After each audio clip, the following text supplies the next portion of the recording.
कर लोकार्पण देख रहे हैं आप, मैं आपके साथ कमलेश भट्ट। यूँ तो भगवान शिव के कई रूप हैं। कई लोग भगवान शिव को अर्धनारीश्वर के रूप में पूजते हैं, कई आदियोगी के रूप में पूजते हैं, तो कई भगवान शिव के लिंग रूप की पूजा करते हैं। लेकिन आज हम आपको भगवान शिव के एक ऐसे रूप के दर्शन कराएंगे जिसके बारे में शायद ही आपने कभी सुना हो और शायद ही आपने कभी इस रूप में उनके दर्शन किए हों। आज हम आपको जिस मंदिर के दर्शन कराएंगे उस मंदिर का नाम उटेश्वर महादेव मंदिर है, जो कि उत्तराखंड के कुमाऊं मंडल के अल्मोड़ा जिले में स्थित है। ये मंदिर अपने आप में बहुत खास है। चारों ओर प्रकृति की सुंदर छटा है और उसके बीच में एक खूबसूरत सा मंदिर है और उस मंदिर से जुड़े हुए कई चमत्कार हैं जिसके बारे में स्थानीय लोग बताते हैं। तो आज हम आपको भगवान शिव के उस अद्भुत जिह्वा रूप के दर्शन भी कराएंगे और उसके साथ ही भगवान शिव के उस मंदिर से जुड़े कई चमत्कारों के बारे में भी आपको बताएंगे। जब आप उटेश्वर महादेव मंदिर के दर्शन के लिए जाते हैं तो रास्ते में आपको बेहद मनमोहक नज़ारे देखने को मिलते हैं। चारों ओर प्रकृति की सुंदर सुंदर छटा बिखरी हुई है। सुंदर सुंदर पहाड़, हरियाली और हरे भरे जंगल, जिनके बीच से होते हुए आप उटेश्वर महादेव मंदिर पहुंचते हैं।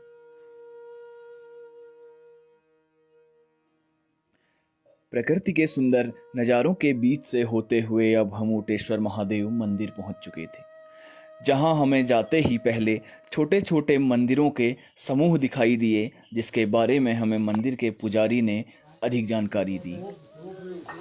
इस वक्त हम मंदिर परिसर में पहुंच चुके हैं और इस वक्त हमारे साथ इस मंदिर के पुजारी लीलाधर बड़ोला जी हैं, जो हमें मंदिर के बारे में ज़्यादा जानकारियां देंगे।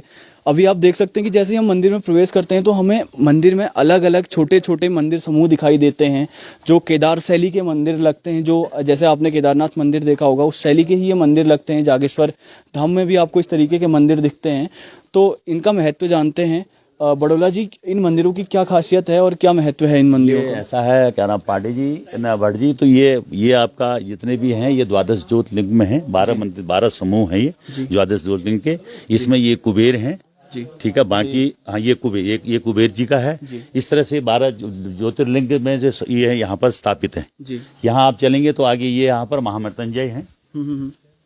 ये इनका ये महामृत्युंजय ये वाला जी, और ये हनुमान मंदिर हैं, ये बाद में स्थापित हैं। ये सब जो हैं आज से 1000 साल पुराने, सभी 1000 साल पुराने मंदिर हैं। और इसका पुरातत्व विभाग के अंदर भी ये मंदिर विभाग के अंदर इसके लिए संरक्षण उनका है, लेकिन अब उनके द्वारा अभी तक कोई यहाँ कार्य किया नहीं गया है। खाली बोर्ड लगा रखे हैं कि इसके 200 मीटर के गज एरिया में जो है कोई भी निर्माण कार्य न हो, और नहीं हो भी नहीं रहा है ऐसा कि जिससे कि इसको कोई नुकसान पहुंचे। जी हाँ। अच्छा, ये सारे के सारे जो मंदिर हैं ये 1000 साल पुराने हैं। 1000 साल, ये और 1000 साल पुराने। और मुख्य मंदिर और इनका निर्माण काल निर्माण सब ये मुख्य समूह जो मंदिर है, ये यहाँ पर एक नींगल और बांस का जो है एक जंगल था। उस जंगल के बीच में ये इसकी उत्पत्ति हुई है। जो ये डाली या ये डलिया या दूसरी चीज जो बनाते हैं लोग, इसका क्या कहते हैं, बांस के बैम्बू के, उनमें जो है जब वो यहाँ बीच में आया बैम्बू काटने के लिए, डलिया वगैरह बनाने के, जैसे जंगल में जाते हैं ये लोग, तो इनके जब इसमें अपनी दराती जो है उसको तेज या धार देने लगा तो उससे रक्त की प्रवाह निकली, जो कि अभी उसके निशान मौजूद हैं। अच्छा, वो निशान कहाँ मौजूद है? आइए, उस निशान लिंक पर मौजूद हैं। अच्छा, ये यहाँ पर ये देखिए, ये आपको यहाँ पर ये द्वारपालों में यहाँ पर गणेश जी हैं, बीच में लक्ष्मी हैं, ये विष्णु हैं, ये द्वारपाल जय विजय हैं जी। अब बारी थी उटेश्वर महादेव के दर्शन करने की। जैसे ही आप अंदर की ओर बढ़ते हैं तो सबसे पहले आपको द्वारपाल और भैरव दिखाई देते हैं। उसके बाद आप जब अंदर जाते हैं तो अंदर भगवान शिव का वो रूप है जिसके बारे में स्थानीय लोगों के द्वारा कई कहानियां हमें बताई गई थी, और वो रूप जो आज तक शायद ही हमने अपने जीवन में कभी देखा था और शायद ही वो रूप आपने भी कभी देखा। यहाँ पर आपका भैरव है, इनको भैरव कहा जाता है। भैरव में इनके नंदीश्वर यहाँ से दो इनकी दृष्टि यहाँ पर डली हुई है। बाकी इनके सब जो भैरव के गण हैं वो सब विराजमान है। और ये अंदर आप गर्भगृह, ये हम अंदर गर्भगृह में प्रवेश कर रहे हैं। भगवान शिव के रूप की हम आपको बात कर रहे थे कि भगवान शिव एक जीवा रूप में, जो अद्भुत रूप उनका अलग रूप है, ठीक है, जो जीवा रूप में भगवान शिव मौजूद हैं, वो हम आपको अंदर दिखाएंगे। ये है भगवान शिव, जो आपको एक शिवलिंग नहीं है, ये जीवा रूप में भगवान शिव का रूप है। जनेऊ पहनाया गया है। उसके बारे में ज्यादा बड़ोला जी आपको बताएंगे। जी बड़ोला जी। ये जब रक्त इसमें उन्होंने जब आपने अपनी दराती या अपना वस्त्र तेज करने की कोशिश करी तो इसमें रक्त प्रवाह हुआ, तो उन्हें तुरंत ही इसकी सूचना जो है पड़ोस में दी गई और वहाँ से जंगल जो है कम किया गया। देखा गया तो उसमें जिह्वा रूप में, शिव जिह्वा रूप में ये लिंग प्रकट था। उसके बाद जो है फिर बाद में इसको जो है इसको खुदाई की गई, इसका कहाँ तक इसका नीचे अंत है करके, तो इसकी पारावाह को पता नहीं लगा कहाँ तक है। फिर इसको जो है इसका जो खुदाई की गई वो किसके द्वारा की गई है? इसकी खुदाई ये ग्रामीणों द्वारा उनकी जिज्ञासा रही भाई ये है क्या एक्चुअली। तो जब खोदते गए तो लिंग का नीचे को आकार बढ़ता गया, उसके कोई था पता नहीं लगा, उसका पता नहीं लगा कि लिंग कहाँ तक इसका अंतिम छोर है। उसके बाद जो है इसकी लंबाई इतनी थी, अभी भी ये कम से कम यहाँ से अभी तो जमीन से कम 6 फीट 7 फीट में है ये हाइट पे, उतना ही है 4 फीट होगा नहीं 7 फीट, तो उतना ही नीचे है गर्भगृह, जहाँ आप नीचे गर्भगृह में खड़े हैं ना, यहाँ तक से इसको भरा गया है फिर, ताकि इसमें आपका गंधाक्षत वगैरह करने के लिए इसमें हमारा हाथ पहुंच सके। ये यहाँ तक इसमें फिर इसके स्तंभ जो हैं 5 स्तंभों में 3 स्तंभ दबे हुए, ये स्तंभ हैं इसके ना, ये शक्ति स्तंभ में 5 स्तंभ हैं, ये 2 दिख रहे हैं, तीनों को 3 दबा दिए गए हैं, क्योंकि 3 अगर 5 स्तंभ रहते तो इसमें हमारा हाथ पहना असंभव था, इतनी इसकी हाइट थी, मतलब कम से कम 7 फीट हाइट। तो अभी भी इसका अगर हम इसके नीचे जल का प्रवाह करें, जल हम अगर अर्पित करते हैं कि आप कितने भी जल पे उस जल का कोई पता नहीं जल कहाँ जाता है और विलुप्त हो जाता है वो जी। तो ऐसा इसकी है, इसकी महिमा जो है। स्थानीय लोगों के द्वारा बताया गया कि अगर कोई व्यक्ति निसंतान है, उसे संतान की प्राप्ति नहीं हो रही है, तो अगर वो शिवरात्रि के दिन यहाँ आकर पूजा अर्चना करता है, शिवार्चन करता है, तो उसे अवश्य ही संतान की प्राप्ति होती है और भगवान शिव उसकी मनोकामना यहाँ से जिसकी मन्नतें, जैसे बच्चा किसी का निसंतान है, निसंतान महाशिवरात्रि पर्व के दिन 4 पहर की यहाँ पूजा होती है और सनातन पूजा सुबह शाम डेली होती है जी। तो अगर शिवरात्रि महामहोत्सव के उसमें अगर निसंतानी कोई यहाँ जितनी भी आज तक यहाँ आए हुए हैं उनको संतान प्राप्ति हुई है, अभी भी वो लोग मौजूद है, अच्छे पदों पर है जी, अच्छे पदों पर भी हैं। तो ये इसकी जो है विशेषता है। बाकी जिह्वा रूप में मैं तो समझता हूँ अपने संज्ञान में तो मेरा ऐसा कोई नहीं कि आज तक जिह्वा रूप में कोई अन्य मंदिर हो संसार में। हमें लगता है जिह्वा रूप में ये प्रथम ऐसा मंदिर होगा जहाँ पर भगवान शिव जो है जिह्वा रूप में। और ये इस मंदिर के बारे में हमें लोगों के द्वारा कई चमत्कारी कहानियाँ बताई गई थी। जब हमने इन कहानियों के बारे में मंदिर के पुजारी से पूछा तो उन्होंने हमें एक रोचक कहानी बताई। उन्होंने एक भक्तिनी की कहानी बताई और इसके साथ ही ये भी बताया कि कैसे भगवान शिव यहाँ प्रकट हुए थे। इसका ऐसा था, ये मंदिर जब पुराना ये मंदिर समूह था, एक भक्तनी जो थी, भक्तनी नाम की एक यहाँ बचुली भक्तनी थी, जैसा कि यहाँ पर एक पट्टिका लगी हुई है, तो उनको स्वप्न हुआ तुम इस मंदिर को, ये मंदिर पुरानी पत्थर शैली में था, तो पत्थर से इसका ऊपर से छत वगैरह सब पत्थर की थी, तो उन्होंने कहा अब इसका जीर्णोद्धार करो। तो ये आप मंदिर के निर्माण का कारण इस बाहर का हुआ, बाहर का निर्माण जो किया, ये जो किया गया है, ये जो ये बाहर बाद में बनाया गया है, जिसको सपने दिया कि तुम बना करके, उसने बनवाया, नाम लिखा है इसका वो बचुली देवी करके, तो उन्होंने इसको फिर बाद में बनाया। जो पुराना था वो जरा जीर्ण सा हो चुका था, तो उन्होंने इसका जीर्णोद्धार किया है। अच्छा जी। और अंदर जो भगवान शिव के प्रकट होने की क्या कहानी? प्रकट होने की कहानी यही है कि क्या नाम भटजी की, ये एक आपका क्या नाम इसका नीगल और बांस का बेम्बू का एक जंगल था कहते हैं। उस जंगल के बीच में जितने भी लोग अपना डलिया टोकरी बनाने का काम करते हैं, ये लोग यहाँ आते थे, जंगल था उसका, तो क्षेत्र तो बनाना आते थे, तो यहाँ से बेम्बू और निंगल वगैरह काट के ले जाते थे।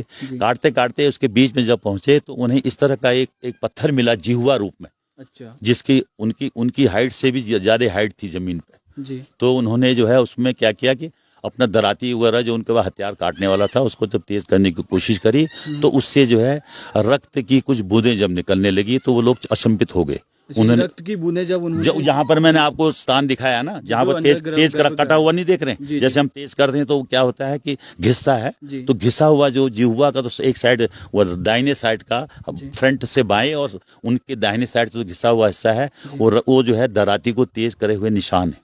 जी जी जी। तो अच्छा। उसके बाद जो है उन्होंने फिर गांव वालों को सूचित किया। अब अगला डर गया कि भाई ये क्या हो रहा है, ये ब्लड और पत्थर से ब्लड कैसे हो गया। जी। तो फिर उसके बाद उन्होंने इसकी खोजबीन करी, क्या है भाई कि ये कोई रूप में है इस करके। तो उनको फिर आभास हुआ, ये जो है पुरातत्व ने इसकी भी सर्वेक्षण बताया कि ये शिव जिह्वा रूप में है।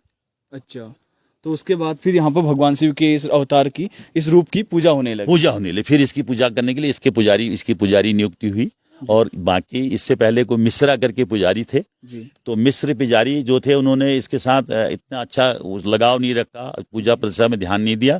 तो वो उनका वंश खत्म हो गया। जी। फिर जो है बड़ौला लोगों को गढ़वाल से लाया गया है। एक को लाया गया, अभी तो काफ़ी परिवार हो गए, कम से कम 25-30 परिवार हैं। कुछ यहाँ हैं, कुछ पलायन में हैं। तो तब से ये पूजा, ये नियमित सुबह शाम पूजा, इसकी पूजा होती है, सनातन पूजा होती है। 4 भोग लगते हैं इसमें। क्या नाम, चावल दाल और सब्जी के, और टपकिया जिसको हमको पहाड़ी में कहते हैं। तो वो 4 भोग महीने में लगते हैं। बाकी जैसे शिवार्चन हो रहा है तो वो भोग आपका ड्राई भोग जो है उसका आटे का या सब सूजी का लगता है। तो बाकी सनातन पूजाएं इसकी ये होती हैं। बाकी यहाँ पर शिवार्चन तो होते ही होते हैं। अब श्रावण के महीने में तो बाकी भागवत पुराण ये दूसरी चीज़ें होती हैं। तो अब पूछिए आगे आप। जी। एक हम आपको यहाँ की लोकेशन बता देते हैं, शायद अभी हमने इसका जिक्र नहीं किया है। जी जी। तो अगर आप जैसे कुमाऊं में आते हैं, कभी उत्तराखंड के कुमाऊं मंडल में आते हैं, उसमें कुमाऊं का दिल कहा जाता है अल्मोड़ा को। और अल्मोड़ा से करीब 40 से 45 किलोमीटर की दूरी पर ये मंदिर आपको पड़ेगा। अब एक डोलाश्रम है नज़दीक में, जो बहुत तेज़ी से एक पर्यटन स्थल के रूप में इस इलाके में विकसित हो रहा है। अगर आप कभी डोलाश्रम भी आते हैं तो आप कोशिश कीजिएगा कि आप इस मंदिर में, उटेश्वर महादेव के मंदिर में ज़रूर आएँ।